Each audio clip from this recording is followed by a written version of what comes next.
Now I can say that I have a Guinness World Record. What do you think the idea of the world record did for you in the days after your mum passed away? That training definitely helped me during the period that my mum was very, very poorly. The second attempt wasn't framed around my mum. The first attempt was, I'm not going to lie, it wasn't all like, I'm such a nice guy, I'm going to do this absolutely horrendous journey just for St. Mary's. There's a lot of it that is, for me, a distraction. It's therapy. And then, as we know, hell ensued. Hey everyone, just a quickie before we get into the conversation. The podcast is always going to be free, so I'm never going to ask you to pay for anything. But if you could do me the kindness of subscribing and maybe leaving a review, that would mean the absolute world to me. Thank you and enjoy the episode. Andy, it's good to have you back on the podcast. For those that don't know, Andy recently broke the world record for the most weight lifted via kettlebell clean and press in 60 minutes. That's right. Correct, yeah. We're going to delve into the journey that you've been on and touch on some of the tactful stuff that some people listening might be able to use for themselves. But I wanted to start by asking, what was the very first time you remember thinking about or being aware of a world record and possibly even attempting one yourself? Yeah. So used to watch Record Breakers as a kid. So that was pretty good with Chris Akabusi and all that kind of stuff. And you see some crazy things and, athletes doing things that, someone who, like me, at school, for example, wasn't particularly athletic, not fast, not particularly skillful at any particular sports or strong. So it was never, ever on my radar.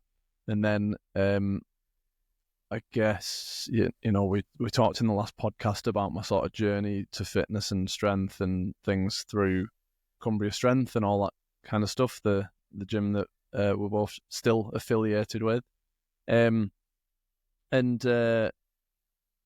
then I guess it was when I was at home. By this time I'd left CSC, because COVID had struck, and I finally made the jump to buy all my own gym equipment in my garage. And I just remember doing Turkish get-ups. I always enjoyed Turkish get-ups, and I know I mentioned it again in the last podcast about the fact that I did them and I attempted a world record unofficially, and broke the unofficial world record at the time. But the thought process was, if I remember, I think I was just in the gym and I'd done a heavy Turkish get-up, and then I think I just, in between sets, thought, I wonder what the world record is for the most weight lifted in, single rep or whatever it might be. Then you just type it in and a load of records come up with different types, like the most weight lifted in 12 hours or the most weight lifted in 30 minutes or 1 hour or whatever for different things, And then I basically did a little calculation of what I'd need to break, what weight I should probably use. So had to go with that. Worked out what cadence I'd need to go at. Is this for the Turkish? The Turkish get up. Sorry, not this one. Yeah. And I think I first time maybe managed 8 or 9 minutes at world record pace for whatever weight I ended up using. And I kind of just chucked it on the back of normal sessions and kind of made my way up to 20 minutes and things like that.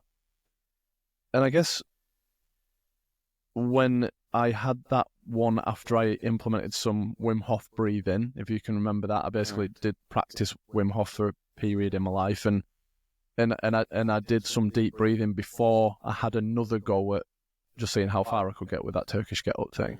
And I think I had 20 minutes was my PB, and I think I ended up getting 35 minutes or something. And I was like, wow, that was a big jump. And I haven't really trained really specifically for this.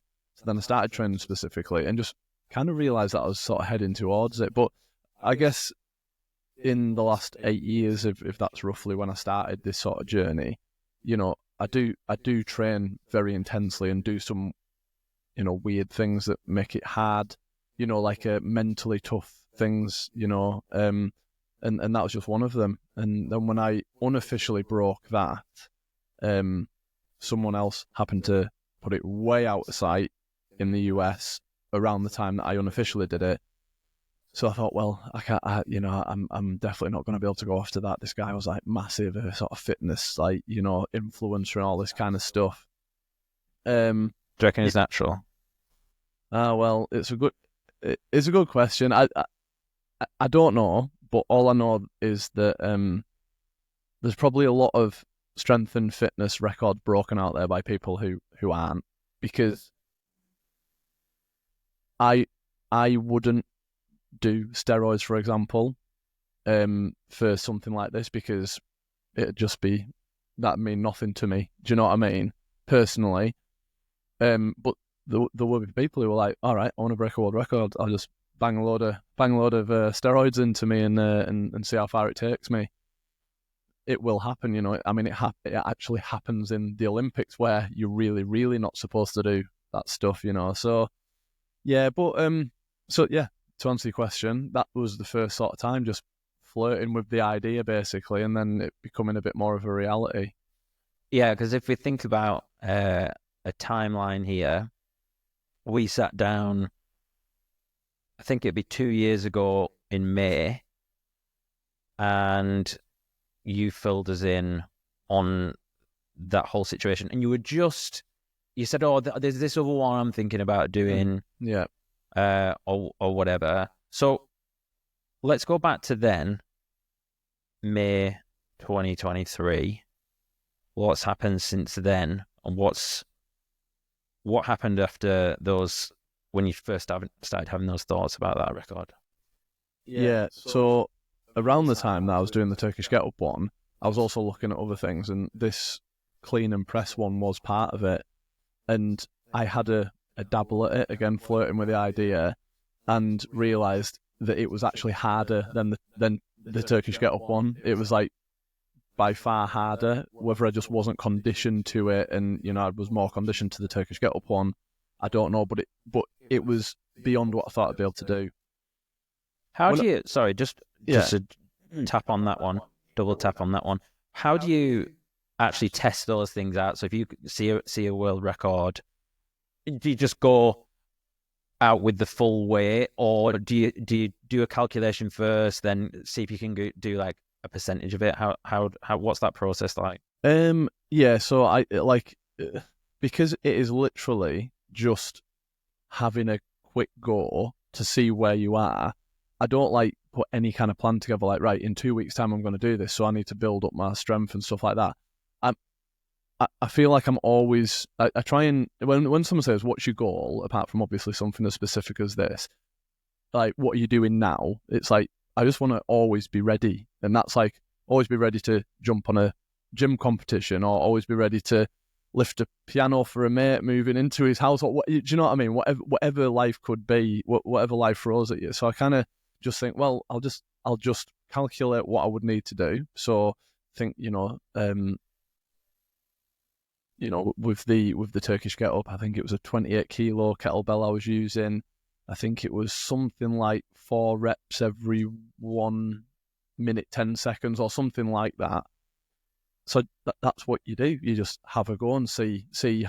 And if you gas out, then you gas out, and you've just got an indication of where you're at. And then as you get a little bit more serious and focused on it, obviously you start kind of working out how you want to build that strength. And you know what I mean? Like, yeah, you might want to throw some lunges in, because there's kind of a lunge section in a Turkish Get Up, for example. You started looking at the most amount lifted and that record. Had you looked at any other records? I've always wondered. Yeah, I mean, I've looked at the most burpees in an hour, or the most press ups in 24 hours and stuff like that. To be honest, I like the idea of the 12 and 24 hour ones. I like the idea of them, but I think we've talked about this before. Like, we are really sensitive to sleep. So if we have if I don't get my 7, I mean, to be honest, I'm pretty disappointed if I get only 7 hours sleep. and I can feel it if I don't. So like I proper just think about the 24-hour thing. It'd probably just be too much on my system, like it ruined me for days and weeks afterwards probably. So I prefer to kind of have something that I can just kill myself in an hour. An hour feels nice. It's like a gym session's worth. What was the first time that you actually felt like you could potentially achieve that record? So when you started training for the kettlebell clean and press, yeah. What timeline are we on here? Whereabouts are we at? So if we go back to May 2023, like you said, when we had the podcast last, I think I mentioned in the podcast that this was something I was interested in. May 23. Okay, so I'm actually going to go back a little bit further to probably around like March or April 2023. I just joined Siemens Energy where I work now, and I went on a like kind of training course with a load of people in the room. Didn't know many people, and one of the things that was asked as a bit of an icebreaker was, has anyone got anything interesting they can say about themselves? One interesting fact. So now I can say my fact is that I have a Guinness World Record, which I can't wait for the next training session where that's the question. But yeah, at the time I just said I am training for a world record, and I'd named it and told people for the first time, and it kind of became real. And I trained hard for it around that period, and I continued to train up until we had that podcast. Soon after that, I realised I wasn't going to be able to do it. It was just too much, too hard, far harder than the Turkish Get Up one. And I think I maybe revisited it again, maybe 6 months later, like, I'm a bit stronger, a bit fitter now, maybe a bit high rocks has, helped me get my, my cardio base up and all that kind of stuff. Again, no, just literally not going to be achievable. I'm just not fit enough. I'm just not strong enough, don't have the genes, whatever, maybe don't have the mentality, I don't know. Were you trying this with like a 28 or a 24, do you remember? I think for a long time I did it with a 24, and when I first did it last May, it was with a 24, so that's what I kind of accustomed myself to train with. But when I actually did it this time, as you're aware, I went down to a 20, which meant more reps. Yeah. But don't know, for whatever reason, it just tuned nicely with my body. We now come up to the point of January last year when my mum died, and at the time, even leading up to it, I was training really, really hard for high rocks. I had a high rocks with a doubles with obviously a partner, and me and him had been training hard separately, but hard for it, and we were pretty certain that we could get a good time and things, doing loads of running. So fitness was right up, and that training definitely helped me even during the period that my mum was very, very poorly, and spending a lot of time with her and stuff. It was an escape, And then when my mum died, I mean, literally within a couple of days, I just thought we can, maybe get onto the bit about my mum and St Mary's Hospice and stuff. But basically, what St Mary's Hospice and all the healthcare around her did, but particularly St Mary's Hospice, was unbelievable. And I thought, I want to do something really special for them. Like raise as much money as possible, but I didn't want it to be like, no disrespect to people who do the Keswick to Barrow. I don't want to do the Keswick to Barrow because I can't be bothered with a 40-mile walk. But I didn't want to just do something like that. I'm raising money for this and only raising, 500 quid or something. Or, I've done some other little daft stuff like a tyre pull down the canal and things like that. Again, it's like, it's just like a gym session, you know what I mean? Nothing too impressive, so that people could be like, wow, I will really give you some money here and I'll share, and it's amazing what you're trying to do. Anyway, so I thought, well, and it had to also mean something for me. So like, I didn't want to do something that I could like pretend was a hard thing, like a tyre pull down the canal, but actually I'm like pretty good at it. I wanted to do something that from an integrity perspective, I could be like, this is gonna be the biggest challenge I've ever faced, and like I've failed even not even failed an attempt at it. I've failed to even train for it. So it's like I'm just gonna throw everything into it, and I did, and that's why I decided to actually do it. It's interesting hearing you talk about the tire pull, saying that it's not impressive, and I wonder it's like that set point now because you've done this achievement. I remember at the time, because I come down to watch it, and like that was some graft. Oh yeah, do you know what I mean? Like, so that shouldn't be brushed over as like, I pulled a tractor tire down the canal, and it was like it wasn't much of a thing, because like most people will look at it and go, actually, that's impressive. Yeah. So sometimes, probably most weeks, I have a training session or two that's as hard as what I did on that day. Like, I train really intensely. I mean, it's hard. I assume I do. Yeah. But other people might be knocking the pans out just as much as me. But I go to some really minging places just by myself in the home gym. Yeah. And so the tire pull, I'm going to be totally honest. As I was pulling the tire, and there was like quite a little crowd like walking behind me, and it was nice. My kids were there and stuff like that. There was a bit of me that was like, this is pretty boring for them. Just me facing them going. So. Yeah, not even breaking a sweat. Yeah, fucking hell. One of the things I thought, just when you were talking about after your mum passed away, and you were wanting to do something for St. Mary's Hospice, and I don't know whether I've connected these dots before, and then I was like, hang on a minute, not my mum, but both my nana and my granddad passed away and very close, like a couple of years within each other, and had a similar experience through the hospice, certainly for my nana. And I don't know if you remember, but that's why I started doing the cold dip thing. Yes, yeah, I remember you mentioning that. Yeah, so when I did the was it 90?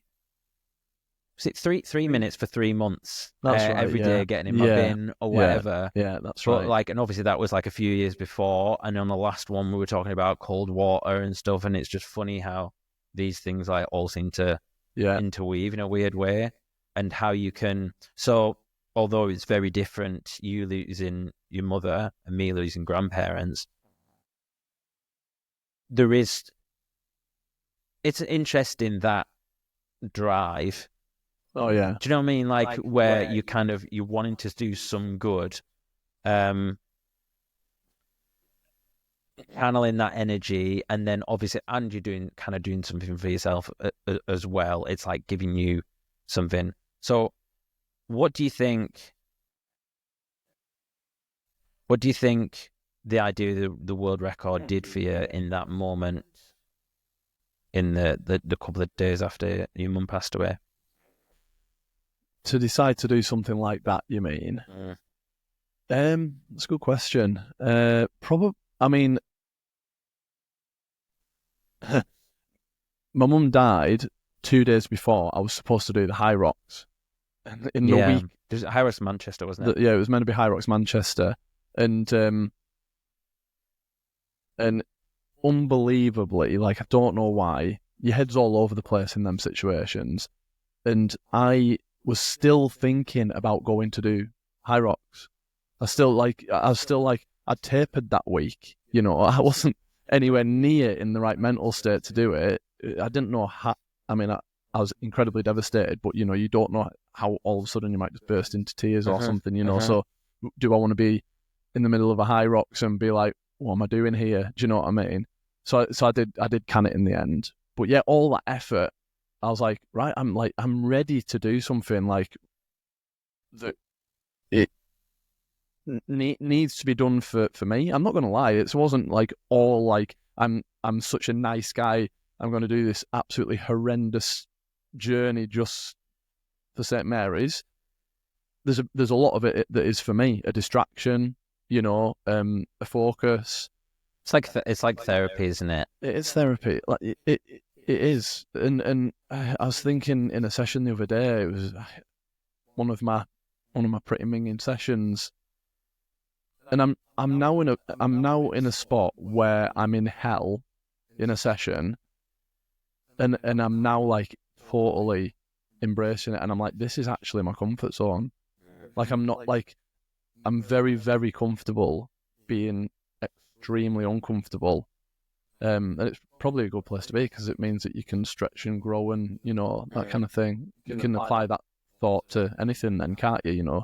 Doing presentations at work or whatever it might be. So, yeah, it was a lot of things. It was a distraction, and it was just something really meaningful. And you know that I put together these like street meets and things like that. Yeah, so like get people round. I love the kids getting in the gym and all this kind of stuff with me.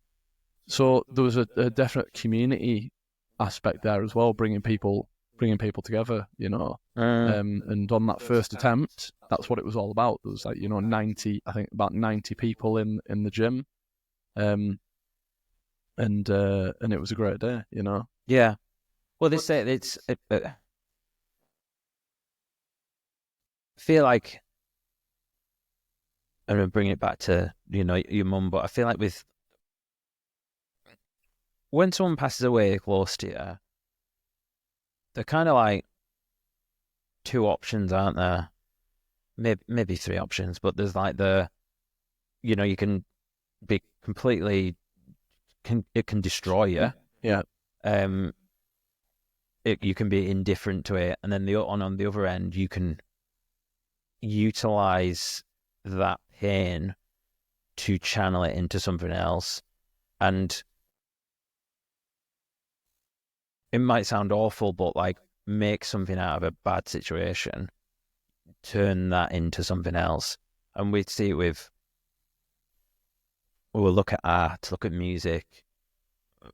It's very rare that a good artist has no pain in their life. Oh yeah, absolutely. Yeah, I mean, I'm absolutely like, my favorite artist is Tom York from Radiohead, and it's like, if he wasn't like socially messed up, socially anxious person, like extremely quirky, then I wouldn't be in love with Radiohead, because he wouldn't have created what he's created. So yeah.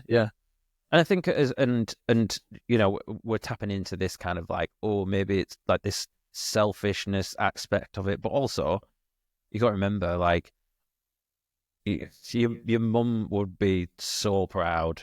Do you know what I mean? For her to, and whatever you believe, maybe she's looking down or whatever, and she will be so proud because it is fucking ridiculous. Like I said to you the other day, I think I commented on Facebook, you literally have a certificate that says you're a legend. Yeah. Cheers. Yeah. No, I mean, I feel like that. My mum, when she used to like come round and I was like having a workout, like might be pulling this tractor tire on my front street or something, she'd like literally get a camera out and start filming me because she was like amazed that I was doing it, And I think she like ended up sending it to like her sister and all that kind of stuff. And so yeah, like I knew even little things like that made her proud, and she was really proud of me and Phil, how we sort of turned out and stuff. And yeah, like that first attempt was totally like for her, just really wanted to like, and I do believe that she's somehow aware of what's going on, and to think that she'd be watching that being like unbelievably proud to like see her son put himself out, like like into that position. And especially for her, she wasn't like incredible extrovert and ego or anything like that. There's some element to this where you talk about putting yourself through hell, and it almost feels like a sacrificial kind of like way of showing love. Yeah. To your mum, And it makes me think about the conversation that we had a couple of weeks prior to the first attempt. Yeah. And you were coming to realize that, I think, from my perspective, I felt like because the attempt had almost been like a way to kind of avoid some of those feelings and put that energy into, and then, talk to us about how you were feeling like those a couple of weeks out and what we went into that day. From the first attempt. Yeah. So the first attempt was the failed attempt, although I don't look at it that way anymore, but that's fine. We can chat about that. How was I feeling? Probably psychologically in a extremely difficult place.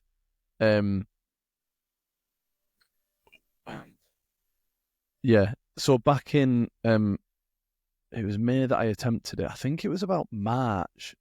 I did a practice run and achieved the world record in practice in my gym by myself. So I achieved it, and so in my head I was like, oh my God, I've done it 2 months out. I can not just rest up, but maybe even like, increase my work rate and maybe even do even better. So yeah, really positive then. And then coming closer to it, started having doubts, really, and for like unfounded doubts, really. And it could just be like, I had a session where I was a bit tired and never did as well as like I was hoping to or something. But particularly a few days out, I started getting a bad chest, like a tight chest, and like, but a lot of like clearing my throat and things like that. And I was in my head, I'm devastated because I'm like, I've gone this long not being ill, and I've got like 1 week to go, and this has happened. And it was so hard to work out whether it was anxiety or whether I was genuinely ill. Now, I now believe that I was genuinely ill, but that increased the anxiety as well. So everything tightens up even more. Like, analyze so closely how you breathe in all the time, thinking if my lung capacity isn't what it was when I did broke it back in March in training, then I'm not gonna be able to be there. And yeah, it was really strange to be in a negative mindset when it's something you've got to be super positive for. And that chat that me and you had in the bakehouse, I think it was about a week or two out. It really, really helped me because you kind of said, "Where's your evidence for this negativity? Go on, tell us what." And I was like, "Well, I don't know really." But yeah, like I say, I think the last week just built up on me. I think it was a pressure thing, wasn't it? Yeah. And I think it's an interesting one because the conversation we kind of had was, I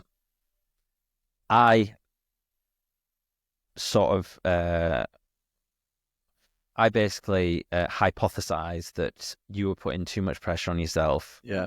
And that if you didn't achieve the world record, that would mean somehow that you didn't love your mum as much as... Yeah, I definitely had something like that in my head. I remember you saying that, and you said to me, does that sound reasonable to you? Do you realise how ridiculous that sounds? And I was like, oh my God, you're right. That sounds absolutely ludicrous. But yeah, I think I'd piled pressure on because I wanted to, like, my goal, I wanted to get the world record, obviously, but my primary goal was just to do this mega thing and raise as much money as I could. And I raised 12.5 grand, as you know. Which is ridiculous in itself. Yeah. Like, even without the record, like 12.5 grand. Yeah, but to do that, I had to bring myself back onto Facebook because I needed to promote it. I did like a Facebook live video of me doing like a ski erg for 2,000 meter ski erg, see if I could get under 7 minutes and things like that. I was telling everyone at work, I was just doing everything to try and get as much money in for St Mary's Hospice as I could. And part of that was making like an event, and on the day you can come along and see a world record attempt and all this kind of stuff. And yeah, there was multiple factors that worked against me on the day. The anxiety, that's a me problem. That's not like an external thing. It was hot. So back in March when I did it in the gym, it was really cold, and so like, you know, your hands don't go as sweaty.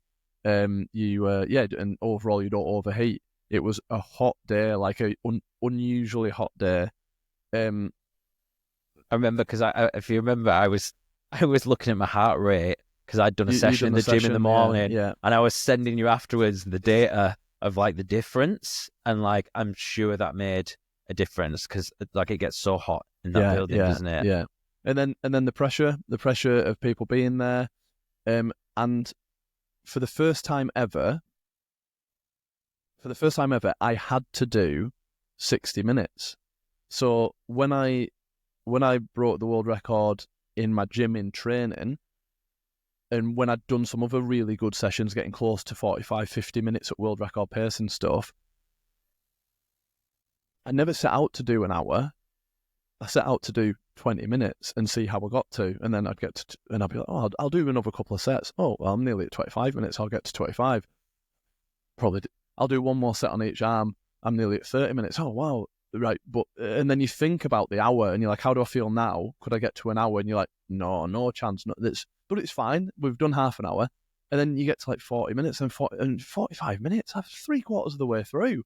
And then just like literally just smash it to the end. And you've gone through the hour, but you've just kidded yourself right throughout that that it's okay to stop any second. So there's no pressure and there's no like, oh my God, that journey is miles ahead of me still at 15 minutes. I've still got another 3 of these to do, you know. But on the day, you pick up that kettlebell and you know you have to do 1 hour because that is the world record attempt that you've promised everyone you're going to attempt. And yeah, and then, as we know, hell ensued. Torture, absolute torture. It's an interesting, because I don't know if we talked about it much, but that like you're like chunking down, aren't you? Like when you say you're going to go into a session and do 20 minutes, and then kid yourself. Yeah. It's an interesting tactic to think about, you know, if someone was going to do something like that. And I thought about a few months ago, and I did like a every 4 minutes like circuit or something, and it was one of those days when I couldn't be asked. Yeah. All right, I'll just do 20 minutes, or I think it was 15 minutes or whatever, and then I ended up doing the longest version I've ever done of it, and totally surpassing. And it's just what you're saying because you're going, well, I'll do one more. Yeah. Well, I'll do one more. Yeah. You just make little deals with yourself and just, you're not even pretending that you're not even pretending to yourself. You're genuinely saying, yeah, I'll stop at 35 minutes. Yeah, that's fine. That's best I've ever done. That'll be a great session. And then just a bit more and a bit more. And then by the time you get to 50 minutes, you're like, oh my God, I'll get to like, open the door of the garage and be like, kids, I've just got the world record, or like, achieved it unofficially, whatever. You're spending them dopamine pennies early. Couldn't wait to spend them dopamine pennies. Yeah. It's like, if anyone's listening, and I'm assuming people listening will have a bit of an idea around training and stuff, and I should mention, I'll have to link up, well, you can Google Turkish Get Up, or we'll put a link to some of the videos and stuff anyways. Yeah. But it's like, I think a lot of people think about doing these endeavors, whether it's breaking world records, whether it's a high rocks, and they think about, it's like everything's got to be like really intense. And when we look at like heart rate, and we're talking about your heart rate after the failed attempt, and I think it would surprise a lot of people if they don't have a training background that actually you want your heart rate to be low and you want to be relaxed. Oh yeah. And that's such a big part of it. And the reason why I'm tapping into this now is because if you're doing those like chunk down sessions, your anxiety is just going to be so much lower because it's just like, well, I can do another set. Yeah. But if you're thinking, oh my God, I've got to do 60 minutes and look at all these people here, like, I think in the end, was it like a whole heart rate zone? Started off, felt fine. And I got about 10 minutes in and I thought, this is really hard. And I thought, I never felt like this at like 20 minutes in training. So I was like, this is hard, but I was like, but I've been here before. I know I can get further. And I remember at 15 minutes, I was absolutely ruined. My heart, I could feel how intensely I had to work. And I think I managed to get to about 18 minutes. And I thought to myself, I am not getting to an hour. I was like, this is horrendous self-talk, but I know I'm not getting to an hour. It's not going to happen. So all these people here, and I've promised them a world record attempt, and I feel horrendous, like exhausted. And I knew why. And I knew should have cancelled it. I shouldn't have done it. I should have postponed it because my chest was tight and all these things. Should have checked the weather forecast. I'm going to do it in winter. You know, all these things. And but I'm used to the grind of going back to the kettlebell and going back to the kettlebell. And I said to myself, just get to half an hour. If I can get to half an hour, then I can, you know, people have seen half an hour of world record pace and they can be like, oh, it just wasn't your day, unlucky, mate.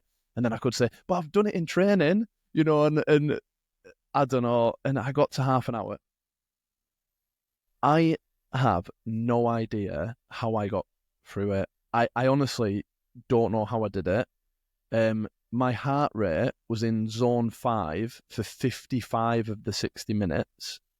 Zone 5, as you know, is like basically deemed a sprint. So I basically sprinted heart rate wise for 50 minutes. It's a good way to explain it. Yeah. And I didn't believe I could get to the hour until 56 minutes.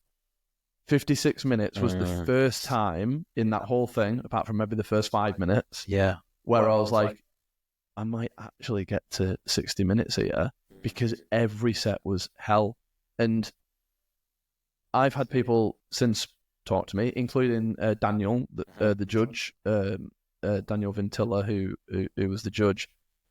And he kind of said, oh, if we did it differently, like tracked it a bit closer, we'd have been able to get a few more reps out of you because we could tell you if you were on track or not. What do you mean by that? We in terms would of have the been way able to tell you you're 10 reps away or something. So Andy do one more rep each set for the last 10 sets. So that kind of idea. Which is what we ended up doing this time round. Yeah.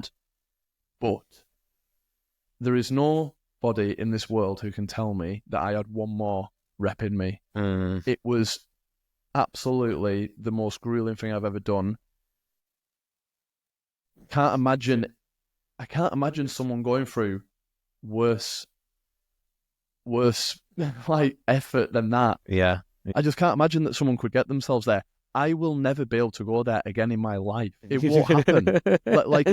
I could say to myself, I'm going to have a horrendous hour. I'm going to do everything to keep my heart rate as high. Not possible. It's never happening again. It's the circumstances of that day, the heat, the fact I was ill, the fact I was anxious, the pressure I'd put on myself, and the fact that there was a crowd there. So the crowd was a proper iron lung for me. It was like pressure and like making things hard for me. But I was incredibly grateful they were there, of course. Yeah. But they also made me get to the end because I was like, can't quit. I can't quit. They've come here. My boss at the time had come from the Netherlands. Yeah, granted, he came over for work, but he decided to stay the weekend with his wife so he could come and watch the event.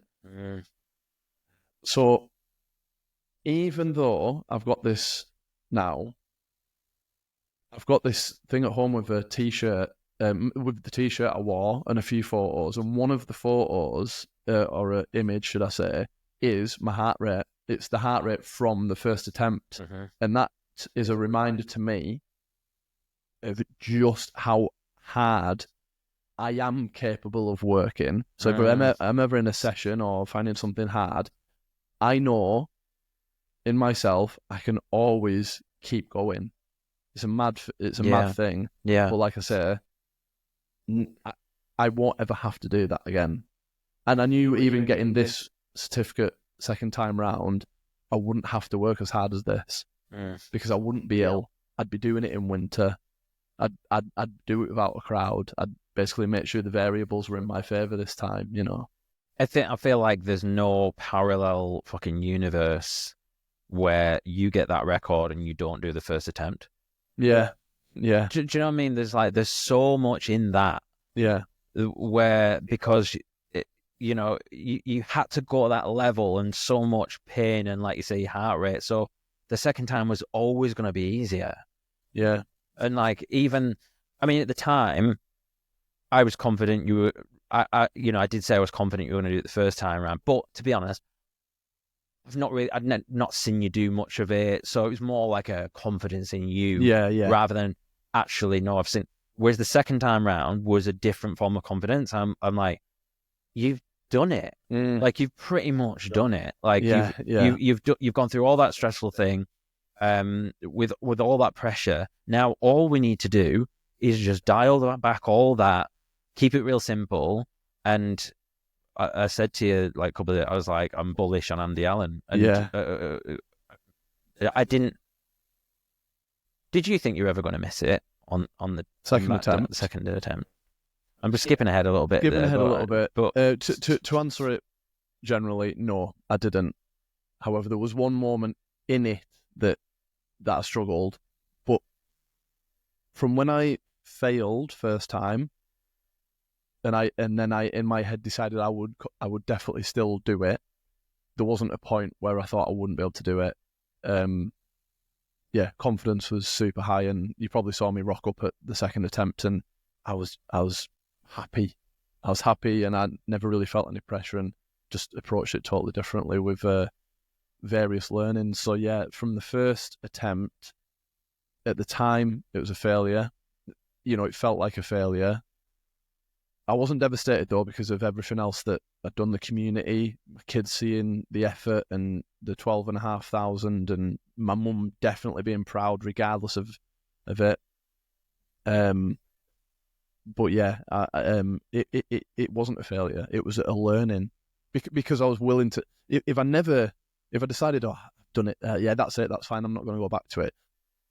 Basically be a failure in my mind. But I used it as a learning, so I only learned, basically. I never failed, I learned.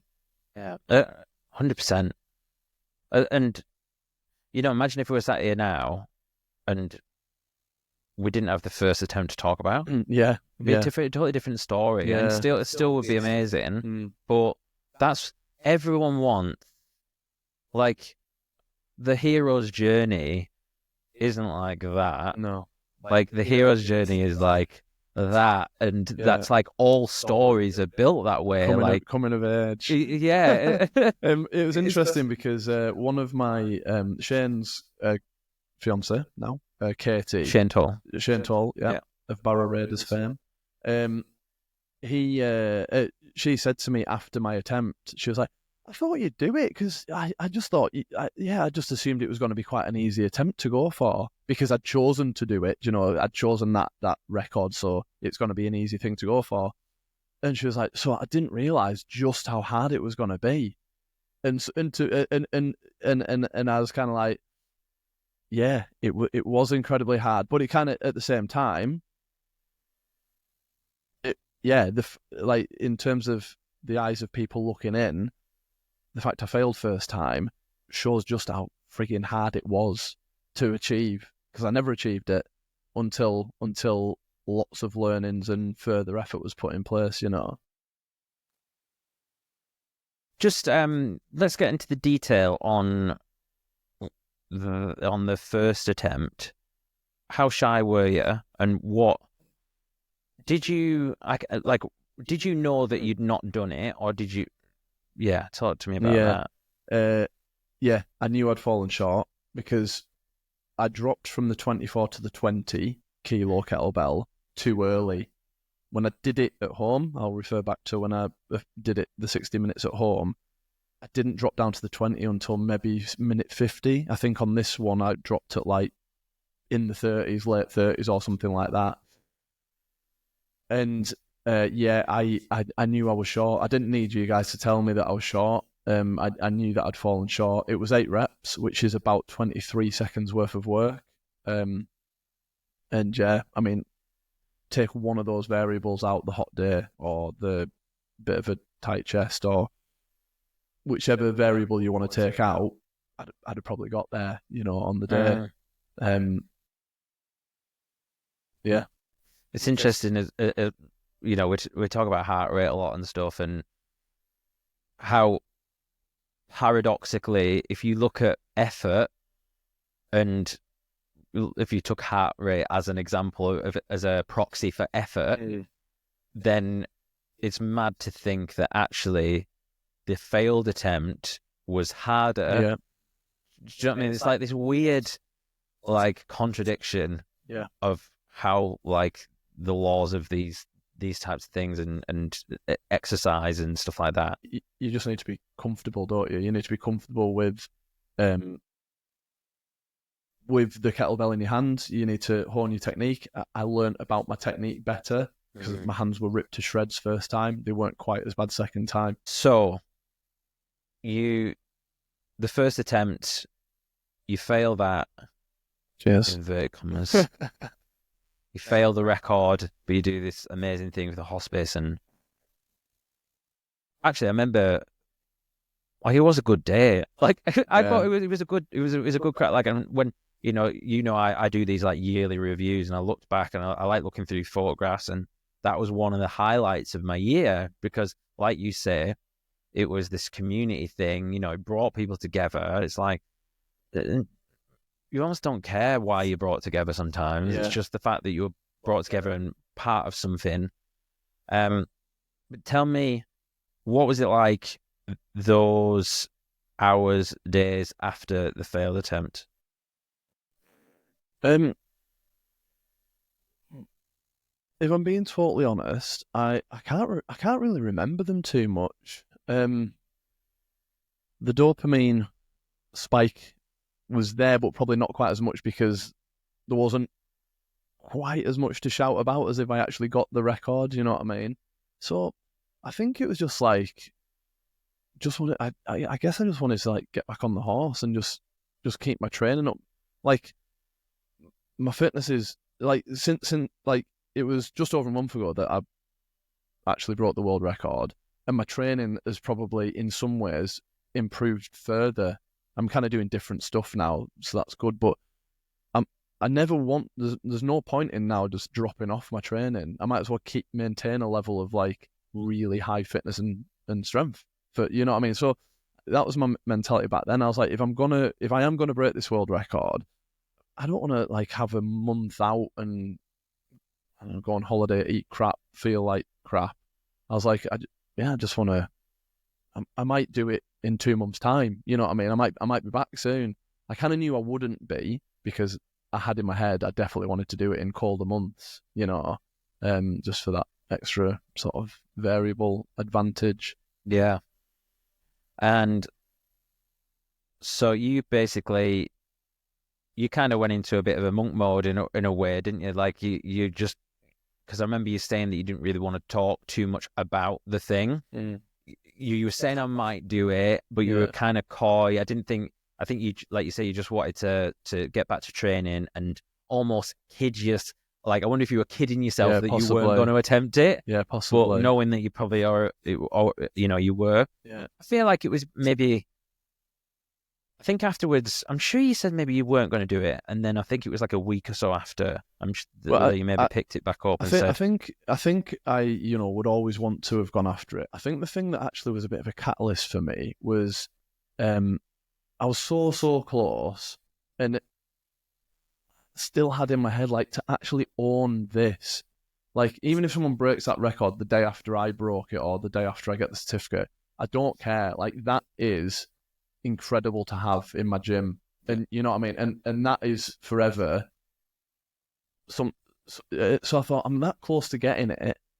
I can't let it go now. And then the other thing is, there's a guy called Del Wilson on Facebook who is a strongly affiliated with kettlebell competitions and things. I'm not sure exactly sort of the details on it too much, but he contacted me after it, and he'd seen some of the videos and stuff, and he was kind of like, "How are you holding the kettlebell?" And I gave him bits of like, "Well, I'm kind of is because the cuts on your hand were like on the palm," and he's like, "You should never have cuts on your palm because the kettlebell should jump from sort of your sort of thumb grip position, jump across your palm into a hook position with your sort of fingers."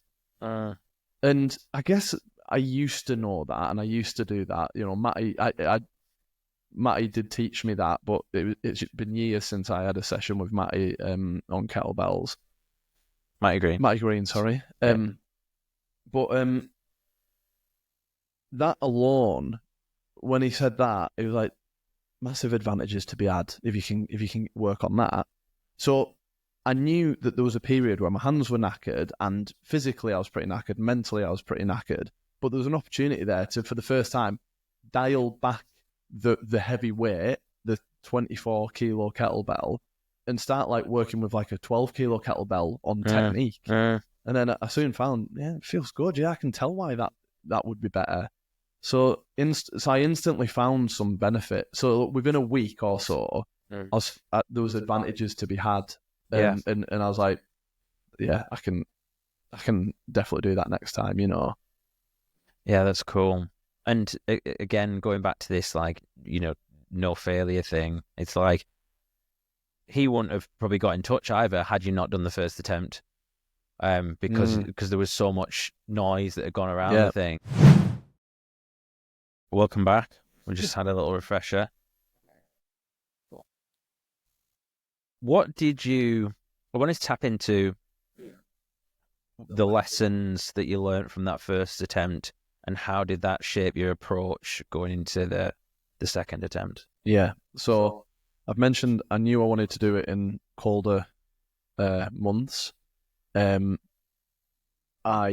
had learned a lot about kettlebell technique. One of the other things was Daniel actually contacted me. No, sorry, I think I contacted Daniel, who was one of the judges. We've got a WhatsApp group, haven't we, about just getting the organisation of it going. And I sort of said to Daniel, "Are you available maybe after Christmas?" And he basically said, "Whenever you need me, I'm available, definitely." He said, "But to be honest, I've been meaning to want to catch up with you." And so we actually went for a coffee, and he had some ideas about how I can improve, my approach basically. And one of the main things that came out of it was he really wanted to make sure that for him, as someone who's actually judging the attempt and tracking how many reps I've done correctly and maybe incorrectly, although all were correct, putting a spreadsheet together. I bloody love a spreadsheet. Don't I both? And the and to track so that throughout the attempt, I knew, he knew, and anybody else in the room knew where I was. Was I ahead? Was I behind? How many by? How many reps would I have to increase or whatever? How many can I drop? To get to the target, at least achieving the target. So that was one thing. So that was great. But the second thing, and this was probably the one biggest learning that I had, he competes in strongman competitions, and he basically said, when you go into an event, treat it like a training session. So that means don't do anything differently. Don't fuel yourself differently. Don't take knockos or something if you've never done it, Don't want to crap yourself on a world record attempt. And yeah, he was like, just treat it the same. So warm up the same amount that you do with the same exercises, and then just get on with it. And that, What did you? Sorry, because if that's a lesson, going back to the first attempt, was there anything on that day that you did differently? oh yeah, definitely. Was it? All right. Yeah, I mean, I Other than working out in front of a crowd of like 100 people. working out in front of a crowd of 100 people, considering I work out in a little garage by myself, and so that was obviously massively different. But like, so I decided to do like some Wim Hof breathing, and I hadn't done that in months. You did that on the first attempt? First attempt, I Right. went into, I think I went into the bathroom and just laid on the floor and did like 5 minutes, and I was just like, I didn't know you did that. yeah. I just thought, oh well, it worked for me once before, but if I haven't done it for months and I haven't trained like that, then that was probably maybe not the best, like just a bit rushed and stuff, you know. What else? I think leading up to it, I put too many things in place, like, you know, got to make sure my sleep's perfect and blah blah blah. And I just kind of, for the second attempt, I took that on board from Daniel. It was such an important lesson. Yeah, like I can absolutely smash a training session, and I'm gonna. So that's what I want to do on the day. Just treat it like I'm going into a training session, but I'm trying to get a PB this time. You know, that's all it is. Yeah. And that can apply to, and that will apply to everything now. That'll apply to every future event or challenge that I do, high rocks, whatever it might be. Just treat myself totally normal, as if I've just, like, you know, come home from work, just going in the gym, and then off I go for an hour. And to be honest, I do warm up before every gym session, but only like 5 minutes now. I used to do like 20 minutes or something. I feel there's better advantages to be made by that extra 15 minutes, putting it into actual proper effort rather than just like warming up my muscles and stuff. But yeah, I just, second attempt, rocked up at the gym, helped you guys just sort of get a few last bits set up and stuff, and just had a really quick warm up. And I was like, getting on with the kettlebell will be my warm up, my proper warm up. You know, the first set, that I'll use that as my real warm up. You know what I mean? Just so I was more relaxed and not just overthinking everything. So yeah, that was a major lesson to approach it that way. Yeah. So, okay, so you talk to Daniel, he gives you some of these pointers, and you start to think about this as you're leading up to the event. Let's talk about the day now. Let's go on World Record Day. Yeah. You wake up, what's on your mind? How does that morning go? Talk us through it. It was a Friday. I usually work from home in the morning on a Friday. I took the day off. I checked the weather, and it was going to be a nice cool day. So box number 1 ticked. And then me and Katie, my wife, went up to Coniston. Sorry, we went to the bakehouse first and just had a coffee, and then just kind of just said, should we just go to Coniston? Parked up, went for a nice little walk, just chatted, and, you know, she starting up a sort of business herself, talked all about that. Yeah, she actually said to me afterwards, she was like, sorry, we've just talked about me there, and you've got this world record thing this afternoon. And I'm like, perfect prep. Yeah, I was like, yeah, like, thank you so much. Yeah. Like, you've just, you know, it was a brilliant morning, to be honest. And then, like, yeah, but it was absolutely brilliant to come back, have my lunch, just everything was ready, fueled up right. Katie went and did some of her work. Kids were at school, so I just went in the living room and got my iPad out and my DJ software, and I decided, I decided I was going to do this anyway, but I made a mix. I'd been working on a DJ mix for a couple of weeks, basically. I'll end up like trying some mixes, writing some notes down, and then actually putting it together at some point and recording it, and then putting it on Mixcloud, and then listening to it in the gym or whatever. It's basically just like I'm able to mix my favorite songs, my favorite like dance house songs. And anyway, so I did that. I just made it. Took about 2 hours to sort of do it. Ate up all my time. Wasn't thinking about the world record at all. put these like built-in tunes all together with what I perceive as like a really nice smooth mix. And I was like, I'm going to use that this afternoon. So like, I decided to not listen to music initially on the world record attempt, but I knew that if I wanted to do that, then You've got that up your sleeve. I've got that on my sleeve. Yeah. And it was brilliant. I put my headphones in and I was listening to this mix that I'd made only like a couple of hours ago.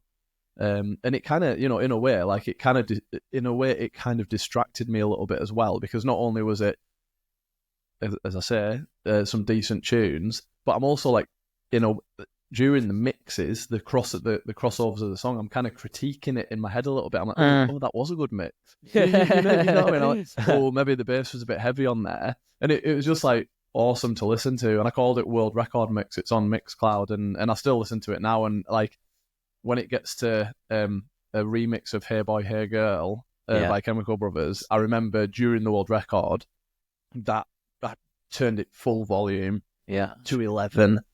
and that got me through the last probably somewhere between like 45 to 50 minutes, and then I think I took them out at like 50 odd minutes because I wanted to, at that point it wasn't a weird quiet atmosphere. Like, you have to have it for a world record attempt. You can't have music on like loud, they've got to hear everything. So to be fair to you guys, just listening to me panting for 55 minutes until you can actually be like, yeah, come on, Andy, you know.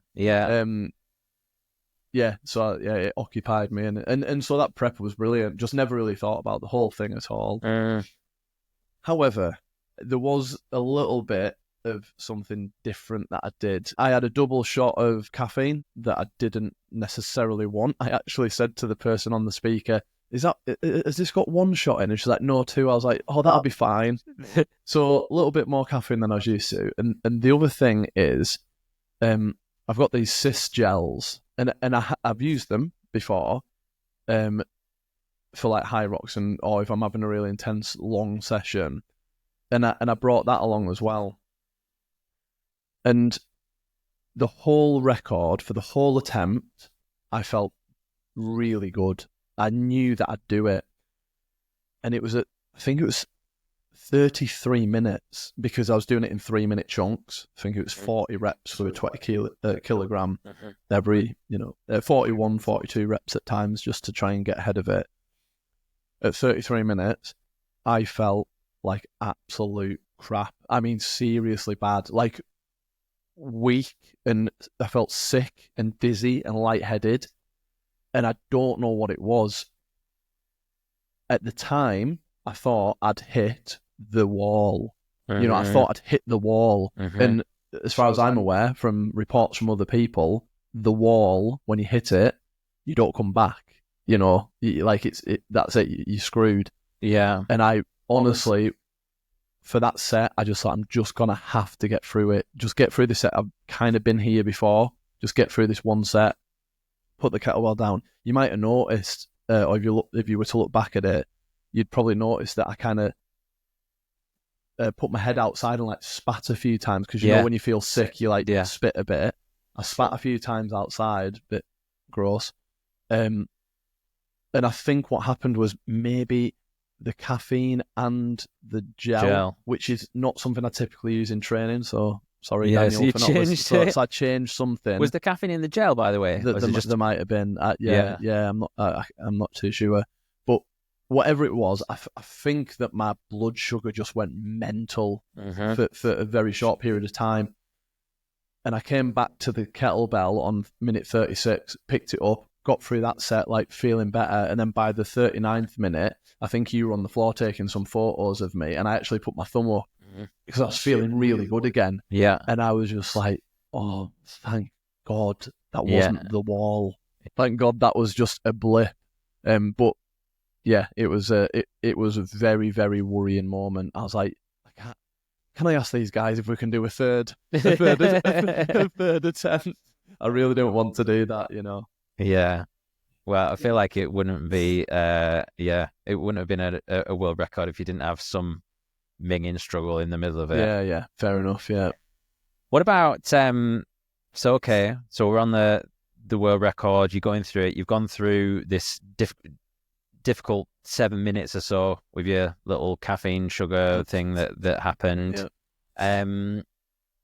Once you got to 40, were you just back in? You just knew it was going to happen? Because there was a little bit where you went slightly shy of a few of the reps, but I didn't know if that was part of the strategy because you'd built up so many reps in advance.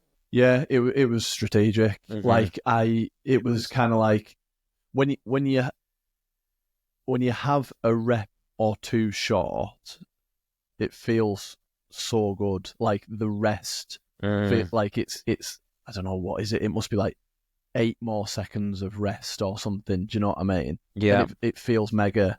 Like even if it's just psychological. With it, were you averaging? Was it 40 seconds rest? Or was it less? Yeah. So basically, at the cadence I was going, it was a 20 kilo kettlebell. It was 40 reps every 3 minutes, which meant that it roughly worked out at 2 minutes 20 of work and 40 seconds of rest. Yeah. And it's just, I just worked out between the first attempt and the second attempt, I just worked out I'll drop down and just see what it's like over 20. And that felt nice. It just feels like 40 reps, you know what I mean? Like you do whatever, 12 on one arm, 12 on the other. Next time it's 8 on one arm, 8 on the other, and then put the kettlebell down. Yeah. Just it seems to work well with my played to my strengths, whatever those are, you know. Yeah. Do you think, other than thinking about your mix, like, were you quite mindful? Were you quite present with that attempt versus being in your head? Like, where was your head at for most of it? Well, the reason I started without music is because I work out a lot without music in the gym. And I didn't want to use up all my dopamine points by smashing Chemical Brothers in my head in the first 10 minutes and then being like, oh no, what I've got now left. Got nothing, yeah. So I decided, I wanted to feel it. As I say, I'm very comfortable with being uncomfortable, and I wanted to feel that discomfort because I don't know, it's weird. It's just a weird thing. It's like, what's it's a mindfulness thing, isn't it? Like I think you once said to me, I don't know if it was on the podcast last time or just when we've had a chat. When you are in that position, you are incredibly present, and you're living. You are absolutely living. I mean, it's like a way to extend your life because time slows down. Yeah, exactly. So if you ever want to be really present, just do like a minging workout or go do a 5K. Yeah, exactly. You'll be very present for those 20 minutes or whatever. Yeah. So it's like, we're always talking about reframes, aren't we? Like mental tricks. What can we do to like be able to extend our way of just being able to sit in that minging zone? Yeah. But I knew that I wanted to get to the music at some point, and I did for like 35 minutes or something. And then I knew that I wanted the last 10 minutes-ish just to be me feeling it, enjoying knowing that I was about to get the world record. Do you know what I mean? And hearing you guys sort of cheer me on, and my wife and a couple of my kids were there and stuff like that. So it's nice to hear, just people around me who've been on the journey with me. Literally, I think there was like maybe 2 people in that room, or that were close to us in that room, because there was a gym session had started elsewhere. But there was, apart from maybe 2 people in that room, everyone had felt the pain from the first time, and the failure and the journey, and here we go again. Can he do it? You know. So I wanted to be there with you. I didn't want to be distracted with really loud music. I wanted to enjoy them last moments. And I think I kind of said at the end, like when it was the last set, I think it was, I asked Daniel how many reps I needed to do, and I think he just said 40, which I didn't need to do them to get the world record, but I think he was just like, well, do 40. Yeah. And that's when I sort of said to you guys, I was like, you guys having fun? Like a bit cheesy, but at the same time, like it was just me kind of maybe giving myself a bit of bravado. Yeah. Like to sort of be like, absolutely, definitely going to do it now, no problem, But yeah. Was there Like, if you think back now, like those last few minutes, was there like anything that stuck out, like a thing, like something someone said or shouted, or what, like a thought in your head? Was there anything that like was poignant? Yeah, I think so remind me if I don't say it. There was a phrase my dad said. Okay, but just before I talk about that, Thought you might say that. yeah, all right, okay. But just before I say that, this attempt, the second attempt, wasn't framed around my mum. The first attempt was all about my mum and everything that happened around that and the support we got, etc. We've talked about that. This one, it was for me. I wanted this certificate, and I did it without a crowd, as you know, and all that kind of stuff. I wanted to do it for me. Now, don't get me wrong, I have since obviously been like, got it, mum, you know what I mean? Yeah. Kind of thing. But but the thing that stuck out in my head, to answer your question, is my dad said, anyone can do anything for 2 minutes. That's what he shouted. Because before the first attempt, he'd mentioned that to me. He was like, I think he'd seen it on some like cycling documentary or something. And I think it was like, the last 2 minutes in a Tour de France or something, anyone can do anything for 2 minutes. And it's kind of true. Like, you can just absolutely empty everything for 2 minutes. Feels pretty long, but maybe 1 minute. Yeah. But and he said that, and I didn't need that to get over the line, but it was just like, it did stick in my head, and I was like, yeah, absolutely, like, yeah, let's just get this done now. And then then you got 1 minute left, and it just feels so good to be counting down. I must admit, I don't remember that. Oh, right, okay. I don't What were remember you him going to saying say? that. What were you going to say? There's and maybe it's because it's on the video, but I think I'm filming right at the end, and we're counting down, and we're going, and everyone's shouting, and then your dad like shouts, and he's got a slight wobble in his voice. Yeah, it's like this emotional, and he goes, "Go on, son." Yeah. And it's like, oh, like, Yeah. it was just really beautiful. But yeah, to be honest, the best bit was putting the kettlebell down, not collapsing this time, because I didn't need to, and honestly, just hugging Phil, hugging you, hugging my dad, and everyone else. That just felt brilliant, because it was just a moment to give you guys, you've been on the journey a bit with me, and you'd helped me so much, all of you, some more than others, but it was just so good to get that relief, like, oh my god, it's done, it's finally done, and those hugs at the end. I think when I hug Phil, don't know if you can tell from the videos, but basically, like, I hug him, and then my back just kind of flopped, and my legs are like kind of wobbly, right.